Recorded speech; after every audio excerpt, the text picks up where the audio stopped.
Okay, so we are live. Perfect. Good good afternoon, students. I will welcome you all on the behalf of Hamstech Institute and the photography department. Before we start, I would like to mention few things about us. As a photography department, we started around 2016. We started with only 20 students and two faculties as of back then. And right now, as of now, we are running since last 4 years. We have 22 batches and 5 branches. A new branch is gonna open in Nagarjuna Circle in Panjagutta, and we'll be starting BA in photography there. The course BA in photography. Also, I would like to mention that I would like to mention that our students are working in Hyderabad in different companies like Zomato, Swiggy, etc. So let's start with the online webinar. So today we'll be learning about the mobile photography, and I'll be telling you a bit about how we look towards the art form called photography and what all we need to learn and what all we need to keep in mind before we actually start with the whole process, the whole creative process altogether. So photography is defined, technically speaking, it is defined as the painting with light. But for me, to be honest, it's I define it like it's an affair between light and shadows, because light and shadows both are interconnected and intertwined, and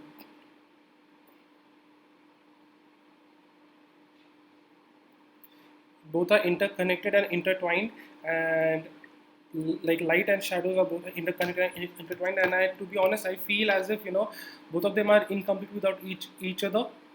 Similarly, any photograph is any and all the photographs are made with these two things, right? So that's how I define photography. How do you define the photography? You can just let us know. It's good for yourself, because the moment you know what you're expecting out of this art form, it will be faster and it will be easier for you to learn. So today we're gonna discuss few things. We're gonna discuss about introduction about the photography. Then we're gonna go into uh, about your mobile phones and cameras, applications, etc. Then we're gonna go into few pros and cons and composition rules, etc. And then I'll open up the floor for any sort of questions that you might have. So why for photography, and why does it matter? Why should you choose this course of action? Why should you make yourself an artist? So before we start with this, let me just have a look if we are actually on live, and we can, yeah, perfect. We are on live right now. Yeah. So let's start with these basic questions that I'm pretty sure most of your parents or your friends or teachers or someone or the other must ask you: why are you gonna choose this art form, and why does it actually matter? So I'm gonna tell you why does it matter to most of us, to most of the professional photographers. We realize this as we go with the course, or we had realized this because of our experience. So I'm gonna share with you all these things, so it can give you a clear idea in your head ki how to go ahead with the art form and what to expect. So our photographs tell us what is important to us, right? So when we actually you know start with shooting anything, we end up shooting things that are important to us, right? Let's just take these two examples right here. Both the photographers have totally two different interests. One of them is shooting, let's just say it's a glacier, right? So he must, glacier or climate change or global warming must have been important to him. But on the photograph on the right hand side, it's about a prehistoric warrior. So maybe for the photographer, it is important to him that how to know and to understand the history, to understand why we fought, how was the wars fought, what were the outfits, costumes, what were the language spoken, etc. Similarly, if you see all these four photographs right here, all these four photographs have their own meaning. The photographer considers all these four things that they shot individually very very important to themselves. Let's go step by step. The first photograph which you see is of a doctor and the nurse sleeping. Nurse is sleeping on one corner right here, and the doctor is just sitting here and waiting for his patient to stabilize. So maybe for the photographer, it was important for him to show the world that how intricate and how difficult the profession of being a surgeon actually is. Then the second photograph we have of a chimpanzee reaching out to human. This photograph is pretty iconic. I'm sure that you must have seen this, maybe in Discovery Channel, Pinterest, or Instagram, somewhere or the other. This shows how important it is to the photographer, the connection between the humans and the nature or the wildlife. The third photograph is showing the difference between two various, uh, lifestyles, if I may. You can see a malnourished kid actually chasing a person who is well-to-do and who's carrying grains, right? So he's hungry and he's trying to, beg him for some food. So for the photographer, this situation right here was very important. The fourth photographer is a portrait of a celebrity. For the photographer, the celebrity must, or the portrait or the fashion or the, things like this must have been important to him. Now, photographs can change the world. I definitely believe this. Reason being, let's just take this photo for example. This photo has actually made people donate millions of dollars to the war refugees and the immigrants as well. So I do believe strongly that photograph has the power to change the world. And not only me, most of the experienced photographers of famous who are worldwide known and awarded, all of them have contributed to the world or to the public with their images. They have brought something which was hidden or something which was in shadows out in the, sorry, out in the light, right? So that is why I believe that photograph can change the world. Let me tell you the story of both the photos right here. Let's start with the photo which is on the left hand side. So a city in United States was hit by a big typhoon, big storm, if you may, and everything, like most of the people there were devastated. They didn't have their home were gone, their positions were gone, their cars, their money, everything was lost them. Okay, so a photojournalist actually was assigned to go there and to shoot the whole scenario, and he took this one photo and he uploaded it on various websites, right? After he done that, he mentioned in the story that this was a father who is hugging his son because they couldn't find his mom, and they had lost everything, like their house, their car, all the investment with the person whom they love so much. So in retaliation to that, or in response to that, all of the United States came together to donate lots of money to this small town. So this was one very good example for me that how can a photograph actually change the world and make the world help you or notice the situation. If you see on right hand side, there are two African people who are raising their hands up high with their black gloves in their hand. They wanted this iconic photograph was taken on the Olympics when they were receiving the medals. They wanted to portray the empowerment of the black community.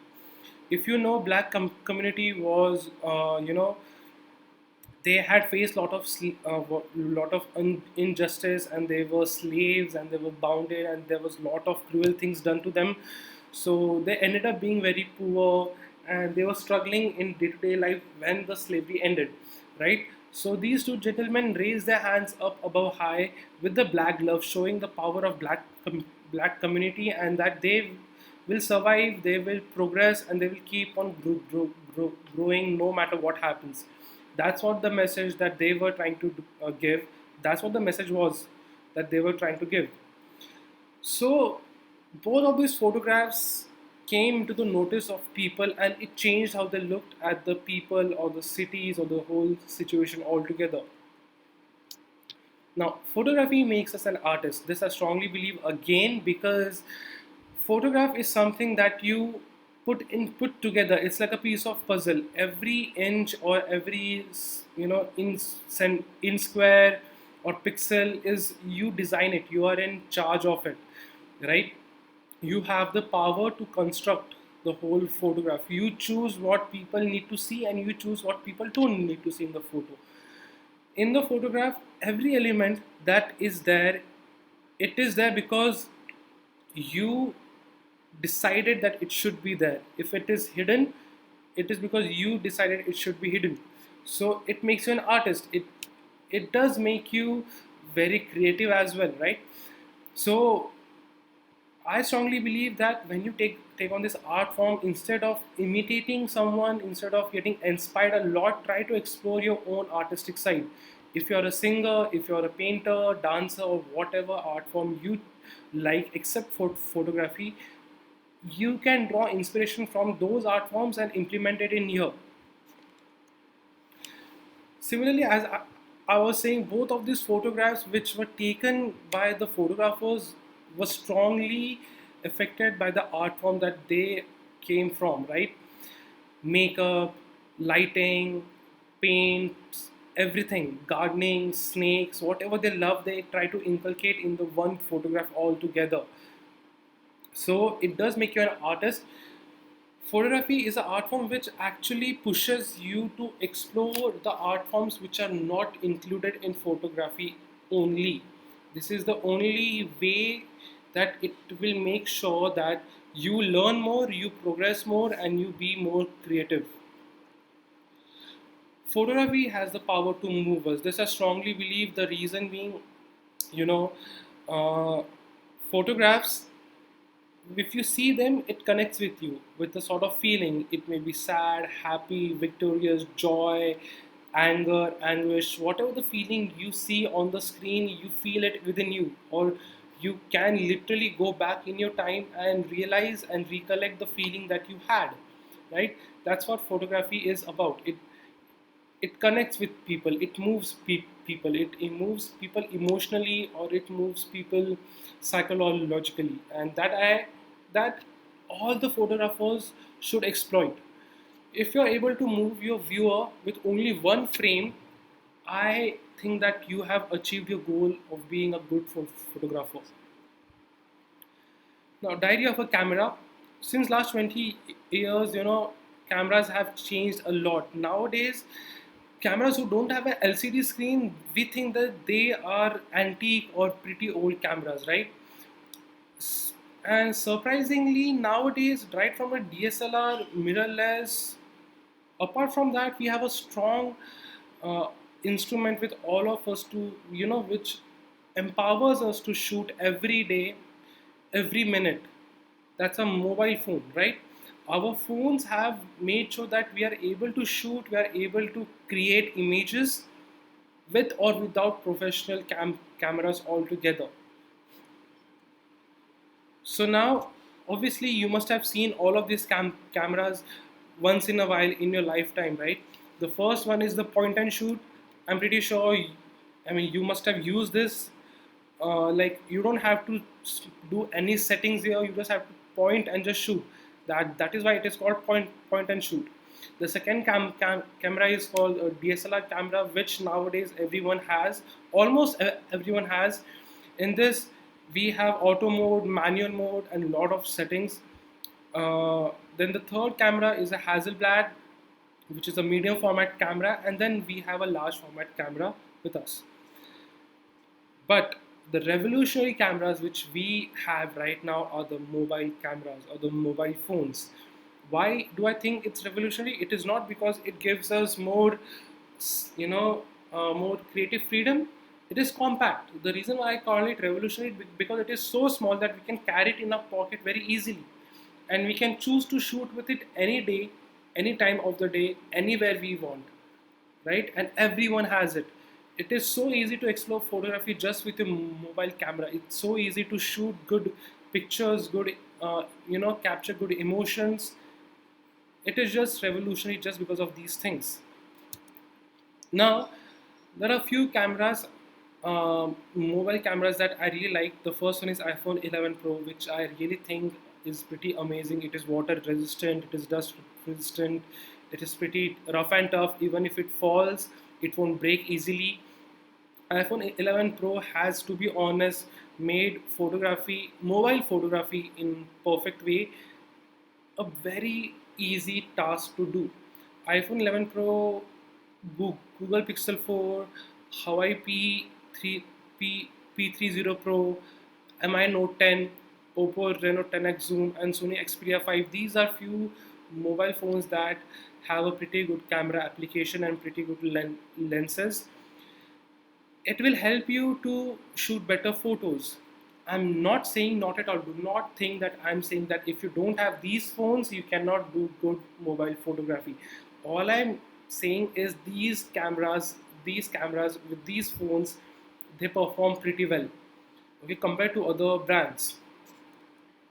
Now, composition and meaning and rules, right? When you're shooting with your phone, there are few things that you need to make sure that you understand, and you need to make sure that you follow up with those things. Now, composition, basically what it means, it means the placement of your subject inside your frame. Now, frame means whatever you see on the LCD screen or whatever you see on your mobile screen. The photograph which you take is a frame. So all the elements that goes inside your frame, have you thought about it? Have you thought where to place the elements, how to place them, how to make sure that these elements which are placed there, they are, let's just say, meaningful, they are following the certain rules or aspects or certain, let's just say, guidelines? Will those elements make, are those elements pleasing to eyes? That's what composition means. I'm going to teach you few rules or few things right here which will help you improve your mobile photography. Okay, the first is, again, the definition of composition. Composition is the placement or the arrangement of the visual element. There's a reason why the photographer who shot the eagle included the reflection. There's a reason why he kept bit more head space, like bit more empty space above the eagle. There's a reason why photographer used the model's left hand and not the right hand. Why her hair moves like this. There's a reason for every element in the photograph. And the photographer has actually thought before clicking the shutter that why and how he should place the element in the frame and what does it actually mean. The first and foremost rule, to be honest, is rule of thirds. This by far is the most easiest and the father of all the rules in the photography. You see these grid lines right here, if I'm not wrong, yeah. All of our phones have these grid lines, right? These 4 lines, 1, 2, 3, 4, 1, 2, 3, 4. These 4 lines are there in your mobile camera to guide you to take a better picture. And how? All you have to do is just sorry, is just place your subject right on the lines. It can be a it can be a horizontal line or a vertical line. It depends on you. If you're shooting, let's just say if you're shooting a landscape and there is a nice sea here, then place the sea right over the line which is horizontal. If there's a cloud here, right, like the photo which is on the top left corner, if there's a cloud here, the cloud should be aligned with the line which is horizontal on the top. In these images you see that the main subjects are the people and the building. The main subject is falling on one of these lines. It is giving a depth effect. It is making the photo look much more realistic, much more professional, because the moment you place your subject on the rule of thirds, human eyes are used to looking at things from one side to other. Because that's why, the reason why we are used to do these things is because when we open a book, since when we were kids, we start reading from one corner, right? We don't start reading from the middle. So our eyes are pretty much inclined and we are much more comfortable with looking at the photographs from one corner to the other. So when you look at the first image right here, you can see our eyes are going from this and then we are moving to the other corner. Similarly, if we look at this photograph, our eyes are, we are looking at this person first and then we move from this person to the scenery. Similarly, with this photo, our eyes, we see first the building and then we see the background. So this rule will help you to place your subject in a way that your viewer will look at your subject first and not the background, not the foreground. Right? Let's just say you're shooting the rock formation here, and the moment you place the rock formation of rule of thirds right on this horizontal line, it will become a much more pleasing picture than if you compare it if the rock was in the middle. Look, in this photograph, if you see, the person is shooting the nightlife of the city, right? So the city is placed on the horizontal line here and the building is placed on the vertical line here. So placing your subject on the vertical or the horizontal line will make sure that your viewer look at the subject first. It will make sure that your photographs they look more professional, they look more flattering, and your subject stands out pretty easily. Now, cropping. Most of us crop in a, we end up cropping very tight, like we crop in very close to the subject, or we crop very wide to the subject, right? So try to crop any subject which is, if you shoot a photograph and if you're trying to crop it, try to crop it in a way where background is included more than enough. It shouldn't be way too much. Like if you see in this image, the original image was this, the big one, right? The rocks, the water, this information, I don't need this information. All I need is this person following the rule of thirds, and it should be cropped more than enough that the surrounding or the background is visible enough that it should not distract you from the main subject. So when you're cropping, make sure that you include background not way too much and not way too little. Just make sure that you include the background enough to understand where the person is, where is he standing or sitting or sleeping. Second mistake that we do is we crop off limbs. We crop off limbs from the joints or from the knees. If you are shooting waist and above shots, we crop people directly on the waist, or we crop their shoulder off, or we crop their wrist off, right? Don't do that. Try to include as much of a person as possible. If you are going for the waist, like waist shot, crop it on above the waist or below the waist. If you're shooting knee length shot, try to crop above the knee or below the knee. Do not crop on the joints. That is all. Do not crop on the joints. The moment you start doing this, you will see, amazing progress in your own photos, that the photos look actually better. The person looks actually better. Now, there are few limitations that we have with the mobile photography. Obviously, we need lot of lights, right? Because if you end up shooting in the night with the mobile phone torch, the photos don't come out pretty good, and I agree to that. Then we have, like, our hands are not lot of, we don't keep our hands steady for a longer period of time, so our hands are shaking or the subject is moving, and that's a huge problem. If no optical zoom, what I mean by that is, uh, if we zoom with our fingers on the mobile phone, the photo will come out blurry and pixelated. The textures and the details in the photo won't be good enough, right? So optical zoom will never give you better photographs.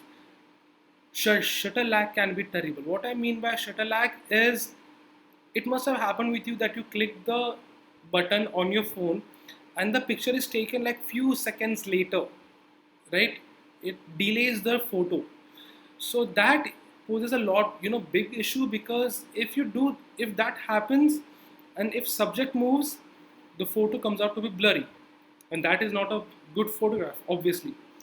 Flashes on smartphones are generally atrocious. As I told you in the first point itself, phone flashes are not good. To be honest, phone flashes are not flash to be exactly, it's a phone torch. It's a torch. It's a continuous light which comes and goes in a very small amount of time. So we cannot call it a flash, but it's a phone torch, right? So phone torch will never give you flattering or good looking images. Now, let's just say you're shooting wildlife or nature, or you're shooting some animal, you cannot get very close to your subject physically, right, speaking. So these are few limitations. Now, quick tips to overcome the limitation: zoom with your feet, not with the camera, right? What do I mean by that? If you're trying to zoom with your fingers, don't do that. Take few steps ahead, go closer to your subject, and you can actually find that, compared to zooming in and compared to walking too near your subject, these two situations will give you very different kind of photos. The photo, if you observe well, the photo which you take when you move physically closer will be much more sharper, it will be much more better, the textures and the colors will be very rich. So don't zoom in with your phone optical zoom. Don't slide your fingers and zoom. Actually physically walk near them, near your subject, and shoot. Hold your phone very still. Now, definitely, if you are not used to holding your phone very still, and if you cannot achieve the stillness in your hands, I would suggest you to use a phone tripod, or a gorilla pod, or let's just say selfie stick. This will make sure that, you know the phone, the camera is very still, it is steady, and it will give you very good shots compared to holding with your phones and shaking with your hands. Fill the frame and isolate the subject. This definitely is a better way of capturing your photographs. If, let's just say, if you are shooting your pet dog, right, instead of shooting a wide angle shot, go near your pet dog and shoot him by filling his, filling your frame with his whole face. The moment you do that, your dog will stand out, your pet will stand out from the background. Your focus, the focus of the viewer will only go on the dog. If you fill the frame completely with your with your subject, there is no distraction at all. The photo automatically will become better. Add attachments, right? Definitely, like as I told you, if you cannot zoom with your feet, for example, if you're going to wildlife, or if you're shooting street portraits, you cannot actually go very near to them. So there are a lot of lenses that you can get online. They are very cheap, like ultra wide lens, you get zoom lens, which you can easily just, plug it in front of your phone camera, and it will give you better photos. Cell phone attachments, I was telling you, macro lenses. I have included few companies here which you can easily go and see online. Macro lens will get you very close to any subject. Let's just say you are trying to shoot a tree when there is sun rising. You have this amazing orange and yellow light falling on the tree, and you want to shoot the texture of the tree. You attach the macro lens on your phone, go close to the subject, go close to the tree, and you can actually see the textures of the bark, of the leaves, with the nice colors in it. Fisheye lens is ultra wide lens. Most of our phones is coming with the ultra wide lens, but fisheye lens will give you max, as much as 180-degree kind of view. It will be it's an amazing attachment to have when you're shooting concert, or if you're shooting, let's just say, wildlife, or you're going out with picnic with your family or friends, and you want to shoot big group of people. Telephoto lens is a zoom lens which will, pull your camera closer to your subject without you optically zooming, or without you actually moving near your subject. Adding attachment lenses can expand what you can do with a cell phone camera, definitely. So I would suggest you to actually explore this possibility. Go online, go to your nearby hardware store or equipment stores, and you can easily get these lenses there. Photography apps. By far, to be honest, what I feel like is the default camera application that you have is the best application to use, right? The reason being, the camera your phone camera is programmed to follow those kind of your camera is programmed to follow the programming the phone application has given to, right? For example, if you're shooting a phone with your phone camera with the phone application, then it is easier for you to shoot a better image. Let's just say if you want to explore more, go for Camera Plus, Instagram, then there is Hipstachmatic and Camera Awesomes. There are a lot of applications that you can use with your physical phone camera. But my suggestion would be to stick with the phone camera itself. There are again editing applications. My favorite bar far is the Snapseed. It is powered by Google and it is very easy for you to actually utilize and learn it. So Camera Plus is again a better editing application. Photo Genie 2 is also a good application. So you can explore and figure out what suits you best and stick with it. Now tips for good photographs, right? Choose the right background. Please guys, choose the right background very well, because this matters a lot. Because when we are shooting a friend, or let's just say our parents or our friends, we end up shooting them in a background which is not flattering, which is not good, which is not complimenting them. So shoot images, shoot your people, shoot your portraits, shoot your subjects in front of the background which makes sense, which is complimenting them, which is making your subject look better. Just don't make anyone stand in front of curtains or in front of traffic and just shoot. Don't do that. Actually think about your background for a while. Ask your subject to move here and there, explore a while, and then you can figure out a better background and better pose for your subject altogether. Focus on the eye. When you're shooting portraits, right, try to focus on the eyes of your subject. Let's just say you're taking a family portrait, right? That's our topic right now. So if you're shooting a family portrait, try to make sure that all of their eyes are open, not wide open, but open enough to see a good light in their eye. If you see both of these images, they are in the iris part, they have a nice reflection of eyes. Sorry, they have the nice reflection of the light, right? So try to shoot your photographs in a way where your family portraits of portrait of your friends, etc., they have a nice light in the eyes. So try to focus on the eyes, because it shows the depth, and the photograph just becomes much more interesting. Pay attention towards the light. Let's just say you're shooting outdoors in a garden or something, and there's a sun behind you. There's a sun behind your subject, and if you ask your subject to stand in front of the sun, your photo will not come that great. But if you place your subject in a way where the sun is lighting your subject's face, then the photograph will come automatically better. The photograph will actually make sense. The subject will be lit up in much more better and flattering way. So pay attention towards the light. If you are using artificial light, let's just like tube light or a bulb or CFL or LED lights, don't keep the lights below your subject or behind your subject. Try to keep your lights in front of your subject and above your subject maximum, not right above them, but somewhere in the 45 degrees. That will make your photo much more better. Change and play with the framing, right? Don't stick with one frame. Like you don't take like 10 and hundreds of photos of one person in the same frame, right?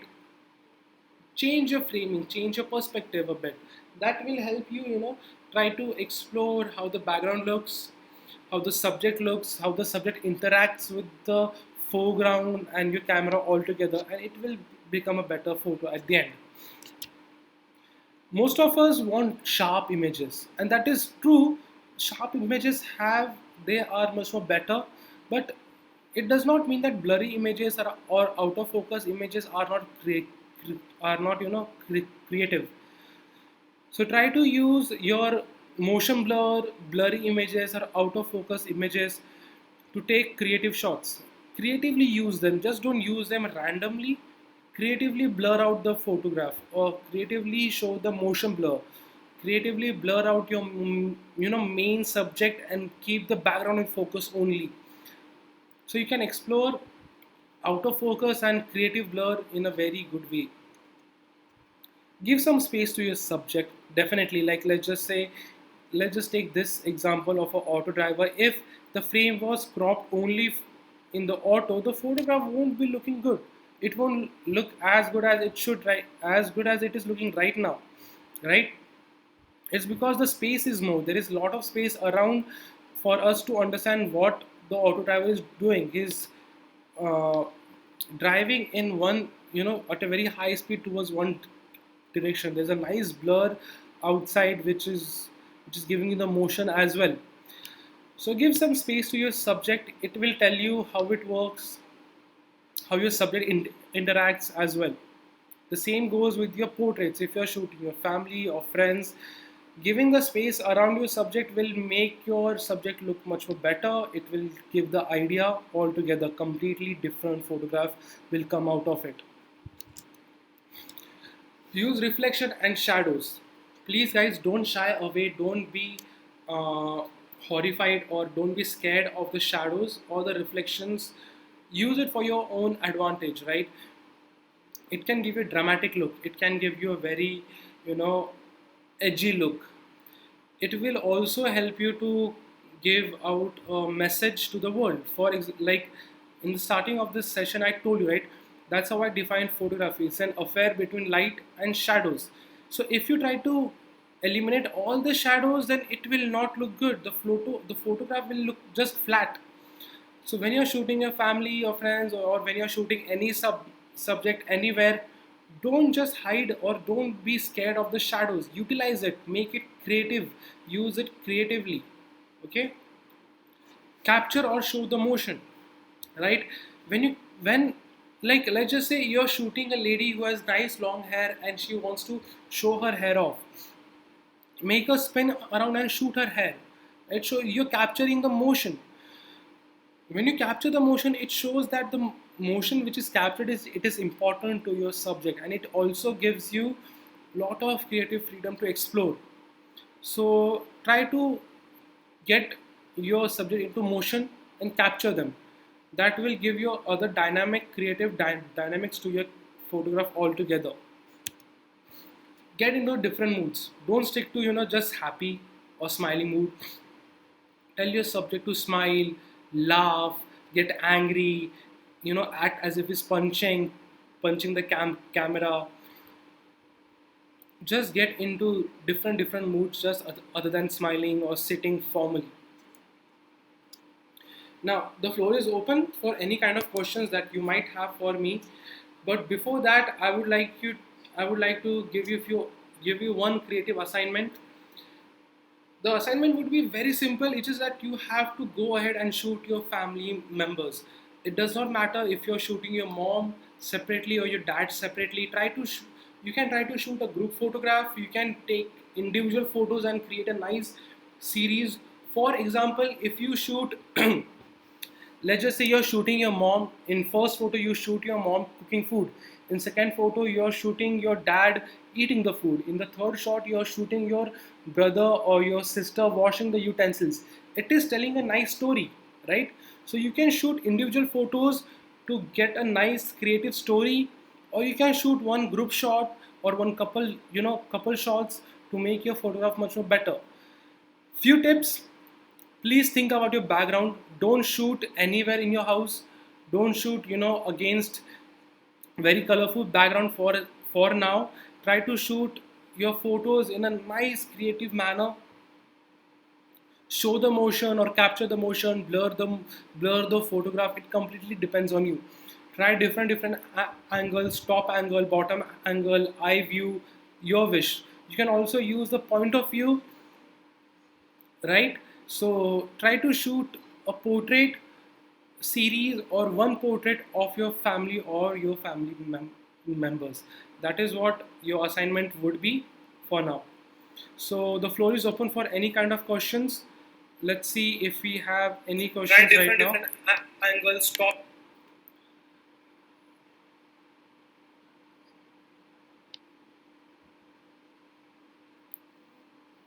Okay, I don't see any questions as of now. So, guys, if you have any questions at all, please reach out to us Hamstech would make sure that it is easier for you to reach out to us via email or WhatsApp or a call. We are just one call away. It is easy for you to reach out to us to ask any kind of doubts. If you want me to share, a few ideas, or if you want me to share how to operate or how to shoot better images, I will do that surely. I will share a few images that will inspire you. Don't restrict yourself to simple things. You can explore with your phone camera, with your angles, with the lighting, with the background, with your subjects. Try to tell stories. It will sort of create a better photograph series for you itself. And God knows, if you have good photos, you can actually print it and frame it in your own house, right? So it's very good for you. So I hope there are no more questions or issues. So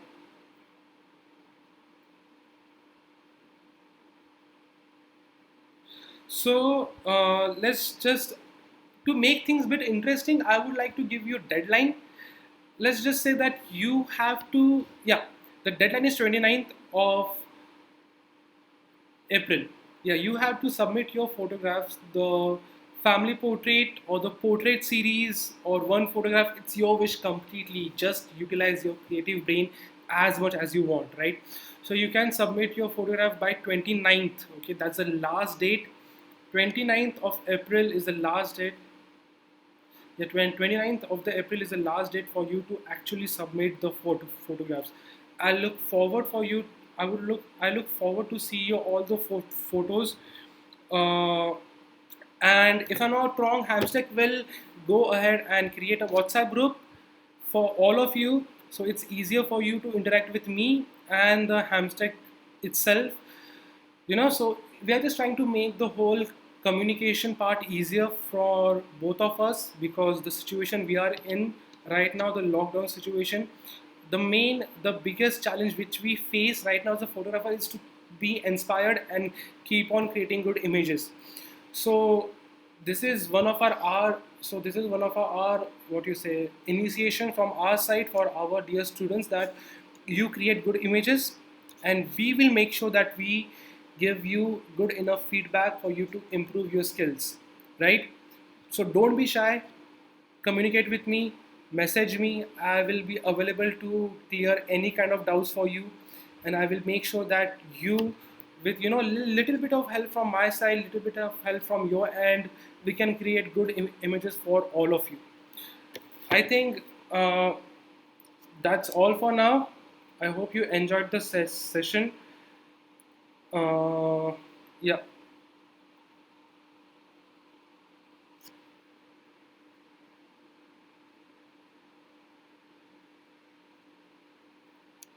So I will see you soon, guys.